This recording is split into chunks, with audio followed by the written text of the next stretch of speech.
అవుతుంది. First cinema 100 crores కదా, ఖచ్చితంగా ఈసారి 1000 పెట్టేసుకున్నారు. ఫస్ట్ ఏఆర్ రెహమాన్ అనగానే కొంచెం డీలా పడిపోయినా, తర్వాత జాహ్నవి కపూర్ అనగానే డీలా పడిపోయినా. కానీ ఎప్పుడైతే గ్లిమ్స్ రిలీజ్ చేశారో అది చూసిన తర్వాత ఆ టీజర్ గ్లిమ్స్ తోటి అర్థమైంది, ఓకే ఫస్ట్ సినిమా ఉప్పెనతో 100 కొట్టాడు, పెద్దతో ఖచ్చితంగా మనోడు పెద్దోడు అయిపోతాడు, 1000 crores కొడతాడు అనే ఫీలింగ్ కలిగింది. చాలా బాగా అనిపించింది. ఆ తర్వాత వచ్చిన సాంగ్స్ కూడా మనం అందరం చూసాము, ఎంత వైరల్ అయినాయో.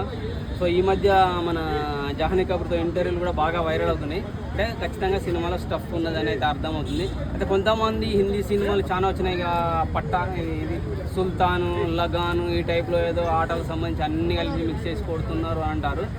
అవి వేరు ఇవి వేరు. మన బుచ్చిబాబు అనేటోడు ఒక సినిమాతోటి ఏ స్థాయికి ఎదిగాడో మనకు అర్థమైపోయింది.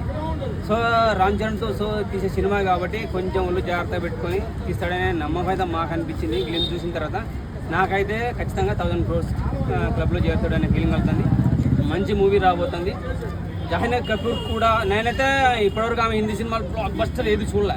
ఖచ్చితంగా వాళ్ళ తల్లికి ఎలా అయితే సౌత్ ఇండస్ట్రీ మంచి నేమ్ ఇచ్చిందో, ఒక అందగత్తె అందాల తార అని చెప్పేసి ఏదైనా మనం ఒక రాకుమారి లెక్క, రాజమాత లెక్క చూసుకుంటాం. ఆమె ఒక టోటల్గా హీరోయిన్లకి అందాల్లో అందరికన్నా నెంబర్ 1 గ్లామరస్లో కానీ ఏ విధంగా యాక్టింగ్లో కానీ అలాంటి నేమ్ మళ్ళీ ఈమెకి ఈ సినిమాతో వస్తానే ఫీలింగ్ అయితే కలుగుతుంది. ఎందుకంటే హిందీ ఇండస్ట్రీ ఇంతవరకు అయితే జాహ్నవి గారికి ఎటువంటి నేమ్ ఇవ్వలే, ఏదో హీరోయిన్ కూతురు అన్నట్టుగానే వస్తుంది పోతుంది.